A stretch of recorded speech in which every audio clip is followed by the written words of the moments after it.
Hello, hello. How's everybody? Are you enjoying so far? Woo! Cool. So, hello, welcome. Today we're here to talk about creativity and mayonnaise. Yeah, I know.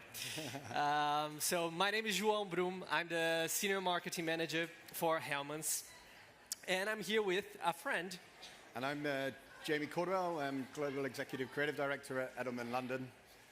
We've actually got surprisingly a lot to talk about in 20 minutes about mayonnaise and creativity, so I think we probably better kick it off. Let's get it going. So, show of hands here. So, how many of you know the brand Hellmanns, first of all? Okay, whew, good news.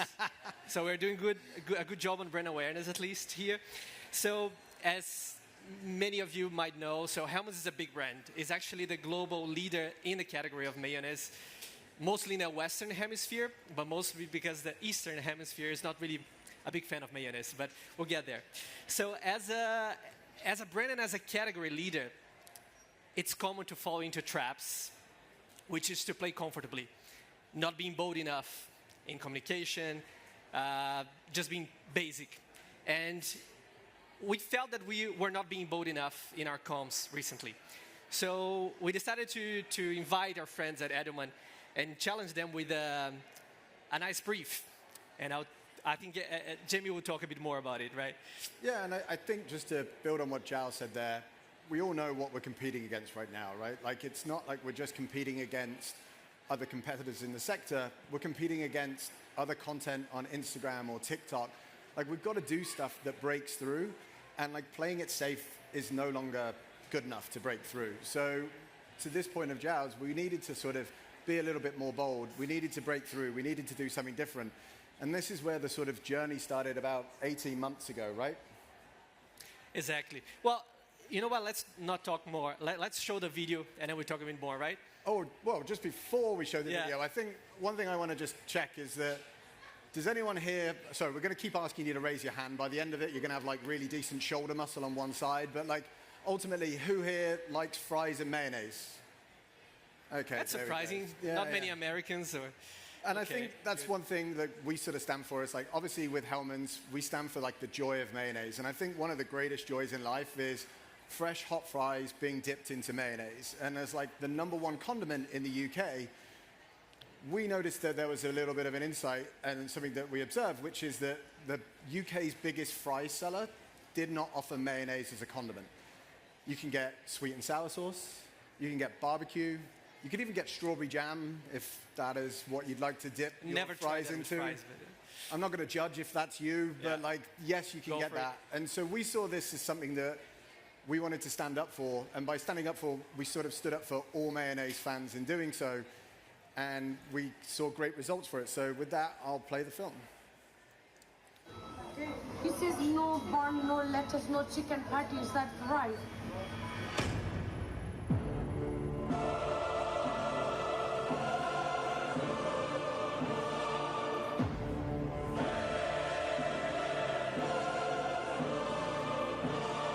I don't know if anyone's noticed that, you cannot get mayonnaise at a UK McDonald's.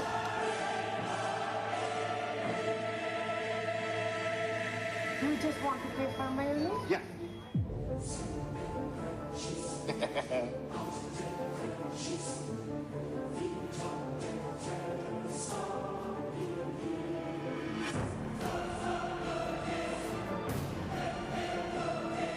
We'll call it the Mayo McHack. The Mayo McHack. Hashtag Mayo McHack. You gotta get a chicken mayo, but you gotta customize it to get rid of the lettuce, the patty, and the bun. So you're just left with the mayo.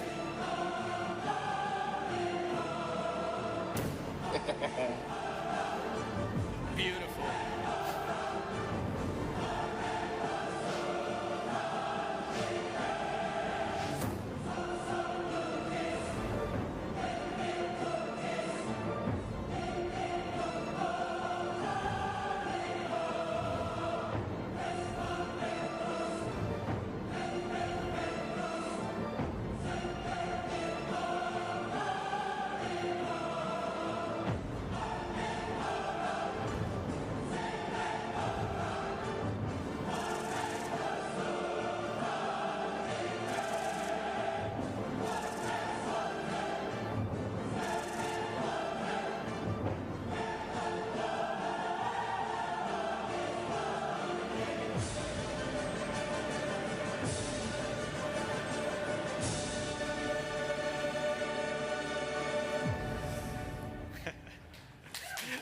you. Is there anyone working for McDonald's that is here, by the way?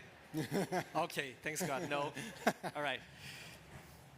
I think the great thing about this campaign is that it was a huge success. And I think ultimately, whether people did it or not, I think, as you can see, fans bloody loved it, right? We were standing up on the side of people that absolutely loved mayonnaise with fries. And whether they actually went out there, did the hack and redeemed it, didn't really matter. The fact is, they loved it, they enjoyed it, and it was a huge success. As you can see from the results, we had brand uplift, people enjoyed it. More importantly, I don't know whether anyone's been to McDonald's now, they do offer mayonnaise on the menu as well. Not saying that we had a part of it, but it does seem a little bit coincidental that now they do it. So that is something fun. And of course, with the great results, this was all a big learning for us, and it opened our eyes, and I think it taught us two big lessons. So first is let's just not take that seriously as mayonnaise in the end, or it's not caviar or whatever, but and it's hard for me to say because this is my life. I spend 8 hours a day thinking about mayonnaise, but consumers don't think about that often. I hope not, at least. And this was a big learning for us, so let's not take ourselves seriously. And the second thing is let's champion our fans. It's funny how mayonnaise or condiments, in a way, they can be so polarizing. And there are people that really love ketchup, and they will go and defend and comment on social media. And they are the ones that love mayonnaise. So that was a big idea of let's just keep building over that. So that campaign actually happened last year. And then this year we thought, okay, we need to keep doing more. So we decided to go for a different kind of a problem.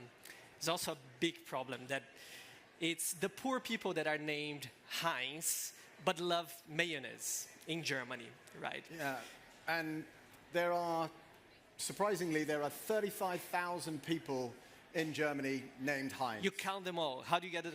We didn't use ChatGPT. We did it the old-fashioned way through the phone book. You like charge all the hours to the client. One by one, yeah.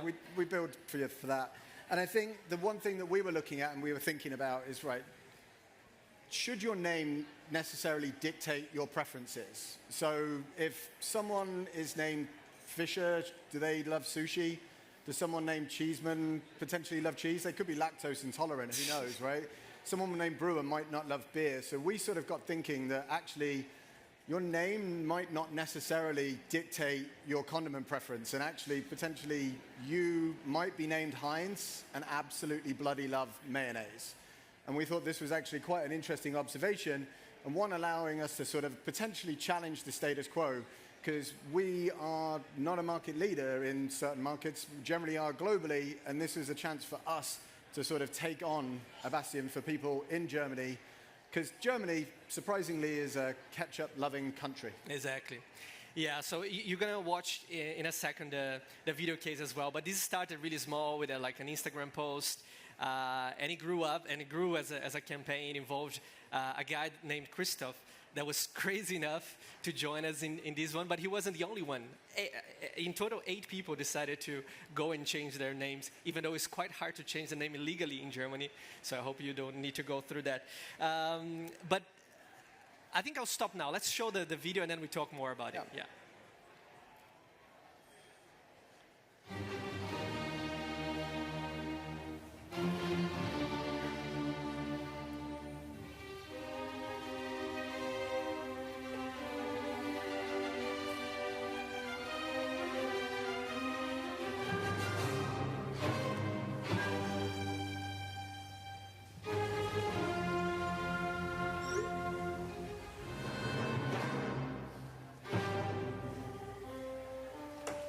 Hey, kommt doch rein. Hi, ich bin der Christoph Heinz. Und dabei mag ich doch Mayo viel lieber. Meinen Namen abzulegen und in Hellmanns umzuändern. Nichts mehr Heinz. So viel Papierkram. Und jetzt wird aus Heinz Hellmanns.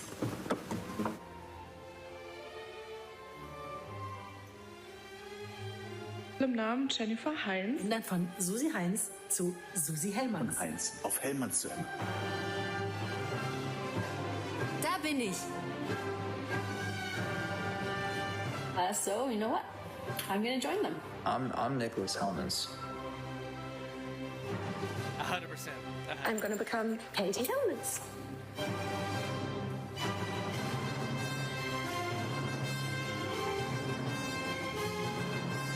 Jetzt Heinz just became a Hellmanns.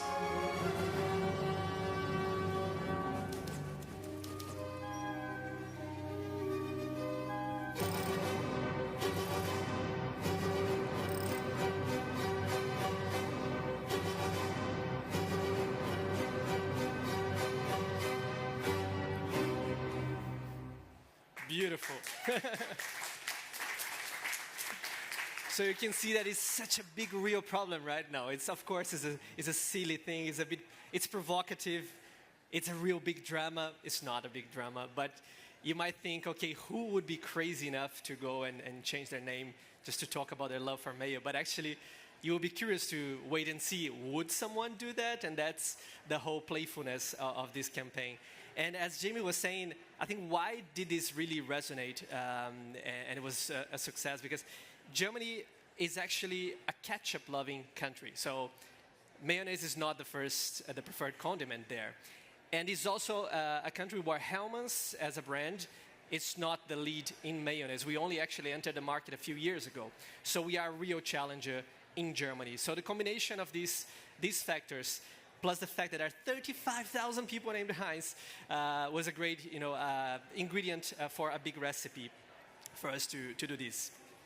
And I think, yeah, like the other thing about this that was quite nice is that obviously I think pretty much everyone in this room is aware of like the restrictions on what we can and can't say, right? We can't ever turn around as a competitor brand, turn around and say that people prefer us more, or that, that you should, choose sort of Hellmann's over Heinz. But if a member of the public says it, that's totally fine. So by getting these people to switch their name, it totally opened up the doors for us to sort of talk about the people in Germany that did love mayonnaise over ketchup. And also I think the other thing is these sort of few people that standing up and making such a big switch enabled all sort of mayonnaise lovers to sort of go like, hang on, like I love Hellmann's mayonnaise as well. And like we saw that in the social commentary, we saw that with the way that they engaged with us. Like they had a lot of fun with us, which was quite good. And we saw that like, there was a lot more engagement than we ever sort of expected. We thought maybe 1 or 2 people hopefully would raise their hand, and we had sort of like 8 people as well as people around the world doing it, which was really exciting. And obviously, the guy who happens to be in Germany that was part of Heinz's, like award-winning campaign the year before, he then like jumped on board and wanted to be part of it. So like, that was kind of like a real fun thing for us too. Indeed. And the whole call to action for this campaign started in a very simple way. It was like, okay, Instagram post, anyone, do you know anyone named Heinz that actually love mayo? If so, or if you love mayo, just why don't you change your name to Hellmann's and declare your love for mayo? And that's a bit silly, absurd, of course. And we, like Jamie was saying, okay, we're hopeful that maybe 1 or 2 would do it. And in the end, we saw 8. And these started to grow, and it was, okay, people are like interested in seeing more about it, right, Jamie? Yeah, for sure. And then like, I think that's where we decided like maybe we can have a little bit more fun with this, and we don't have to sort of stop here at the name switching. So we started engaging with them, we started responding to them, and we're doing the stuff that I think, we always wanted to do, but we hadn't done in that market yet. So when people were turning around and saying they wanted to be part of like the Hellmann's family, we were like creating family album photos, those like awkward pictures that I think we were all dragged to do when we were kids. We brought out a Spotify Hellmann's playlist, which just happened to be João's favorite playlist. Highly recommended. Yeah, exactly. It was just his playlist. We did engage, like if there was anything that people said, we brought it out there. We put it in-store posters so that when we were sort of, people were going to store to buy ketchup or Hellmann's, we were putting up advertising sort of showing that people actually preferred like, Hellmann's mayonnaise. We even brought out, they're not on this picture, but they were in the film, limited edition bottles for people with their name on it. So instead of it just being like Hellmann's, it was like Christoph Hellmann's. So there was loads of things that we actually did. And the great thing is that it was just fun and it was fast. Like even the main film that you saw that was in the case film, we turned that round in a weekend, right? We like basically flew up, found the guy, got it filmed, put it out pretty bloody quickly as well. And we had a good surprise, the guy that was the son-in-law, right, of the... Oh, yes. And, one more person that posted. We actually had a descendant of Richard Hellmann's, the guy that started the company, comment on this and was like, can I be part of it? I'm part of the family. And we were like, well, it is your family business, so like, sure. Fair enough. Yeah, right? Exactly. And I think what we can see, and I'm just going to go back a slide, is that like leaning into this fandom was like really great for us, right? Not only did we see a 200% increase in purchase consideration, we got like brand views and brand loves, but the one thing that we actually saw was that 59% of people would now consider buying mayonnaise over ketchup in this market, which was like a huge uplift for us. Indeed. And I think to kind of start wrapping it up, but two big learnings for us. So one is that even being a leader, a brand that is leader in the market, you can act as a challenger, even when you're not really a challenger brand, like what we did with the Mayo McHack in the UK, where we are market leaders, but also then really acting like a real challenger as we are in Germany. So it's this kind of a playful spirit, provocative, but always with, and then that's the second point, it's critical, is the tone of voice, the personality. Hellmann's has always been slightly silly, right? Funny in a way, lighthearted. And if you do that way, it doesn't become like, oh, you're starting a war or something. No, it's playful, right? We can do a bit of a banter, like I hope you've seen us doing a bit. Is that kind of a mentality that we're driving for the brand? Yeah, and I think on that, like, the great thing is we have like a huge loyal fan base, right? We have people, and they're kind of telling us what they want, right? We go onto social media.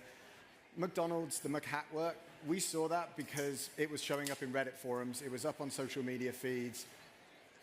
Like even the Mail and the Sun wrote about it because they noticed people talking about it. So us engaging and seeing what mattered to them and acting on what mattered to them and challenging the status quo on things that they loved or were passionate about was where we saw the real results. And I think that was the true key to the success in everything that we've done so far.